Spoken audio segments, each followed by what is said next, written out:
السلام علیکم ناظرین، اگر آپ عاطف صاحب کو سننا پسند کرتے ہیں تو چینل کو سبسکرائب کر لیں اور ساتھ میں بیل آئیکن بھی پریس کر دیں تاکہ عاطف صاحب کی ویڈیو کا نوٹیفیکیشن آپ تک پہنچ جائے۔ اللہ تعالیٰ قرآن میں فرماتے ہیں وَاللَّهُ أَخْرَجَكُم مِّن بُطُونِ أُمَّهَاتِكُمْ لَا تَعْلَمُونَ شَيْئًا، ہم نے تمہیں تمہاری ماؤں کے پیٹوں سے جنم دیا، تمہارے پاس علم نام کی کوئی چیز نہیں تھی۔ وَجَعَلَ لَكُمُ السَّمْعَ وَالْأَبْصَارَ وَالْأَفْئِدَةَ، ہم نے سننے اور دیکھنے کی تمہیں طاقت دی تاکہ اس سے تم اچھی چیزوں کو سن کے، اور دل دیا اس میں ایک اچھا نظریہ، ایک اچھا عقیدہ۔ اللہ اس دنیا اور اس زندگی اور اس امتحان کے بارے میں بناؤ لعلکم تشکرون، تاکہ تم شکر ادا کر سکو۔ انسان کا علم فاسد ہو جاتا ہے، اس میں بیماریاں آ جاتی ہیں، جس کے بارے میں اللہ فرماتے ہیں فی قلوبہم مرض فزادہم اللہ مرضا، کہ انسان کا دل نفاق کی بیماری سے مریض ہو جاتا ہے، سقیم ہو جاتا ہے، اور صحت یاب ہونے کے لیے اسے یقین کی دولت چاہیے، اسے علم کی دولت چاہیے، اسے عمل کی دولت چاہیے، اسے سالم نیت کی دولت چاہیے، اور صبر کی دولت چاہیے۔ انسان کا دل وحی اور شریعت محمد صلی اللہ علیہ وسلم اور قرآن و حدیث کے بغیر نہ منور ہو سکتا ہے اور نہ ہی صحت یاب ہو سکتا ہے۔ اس لیے اللہ تعالیٰ جب بھی اس دنیا میں قرآن و حدیث اور وحی جو آسمانوں سے نازل کی تھی اللہ نے اس دنیا پر، اس کی مثال دیتے ہیں تو اس کی پانی سے تعبیر کرتے ہیں، اور سورہ رعد میں اللہ فرماتے ہیں کہ انزل من السماء ماء، کہ ہم نے آسمان سے پانی نازل کیا، فسالت اودیۃ بقدرہا، اور اس پانی کے نازل ہونے کے بعد مختلف علاقوں سے، مختلف جگہوں سے نالے جاری ہو گئے، فاحتمل السیل زبدا رابیا، اور ہر نالے نے جو اس پانی کے جمع ہونے سے نکلا تھا اس نے اپنے اوپر جھاگ کو اٹھا لیا۔ وَمِمَّ يُوقِدُونَ عَلَيْهِ فِي النَّارِ، اور اسی طریقے سے جب تم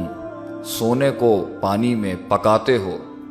پاک کرنے کے لیے، صاف کرنے کے لیے، ابتغاء حلیۃ او متاع زبد مثلہ، اسی طرح کی ایک جھاگ ادھر بھی بن جاتی ہے۔ اللہ تعالیٰ نے جھاگ کی مثال انسان کے دل میں شک و شبہات سے دی ہے، اور اللہ تعالیٰ نے اپنی وحی اور اپنے دین کی مثال پانی سے دی ہے، اور اللہ تعالیٰ نے انسان کے دل کی مثال ان وادیوں سے دی ہے جن میں یہ پانی جمع ہوتا ہے۔ قرآن و حدیث کے آنے سے انسان کے شک و شبہات جھاگ کی طرح اڑ جانے چاہیے،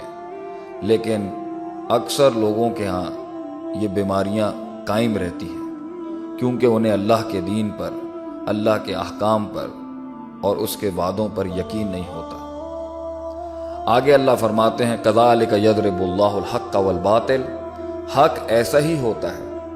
اور باطل بھی جھاگ کی طرح ہوتا ہے۔ فَأَمَّا الزَّبَدُ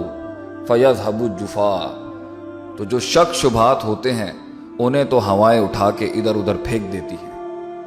اور وَأَمَّا مَا يَنْفَعُ النَّاسَ فَيَمْكُثُ فِي الْأَرْضِ، جو نفع بخش چیز ہوتی ہے وہ پانی میں بھی جو ان نالوں میں تھا اور ان وادیوں میں تھا، اور ان پتیلوں میں بھی وہ پانی جس میں سونے کو صاف کیا جا رہا تھا، پکایا جا رہا تھا، سونا زمین پہ بیٹھ جاتا ہے، اور ان نالوں میں بھی جو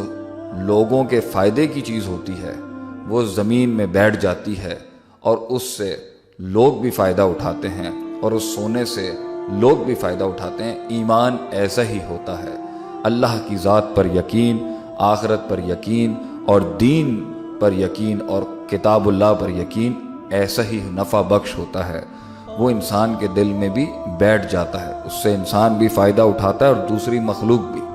مگر شک و شبہات کی زندگی ایک جھاگ والی زندگی ہے، یہ انسان کو کسی جگہ پر بھی ٹکنے نہیں دیتی۔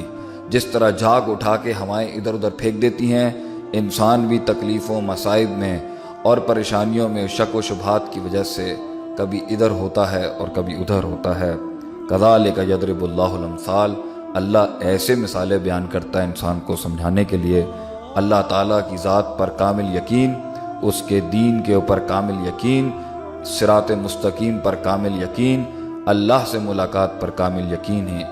انسان کو نفع دے سکتا ہے، ورنہ ذالک الکتاب لا ریب فیہ، یہ کتاب تو آئی ہی شک کو مٹانے کے لیے ہے۔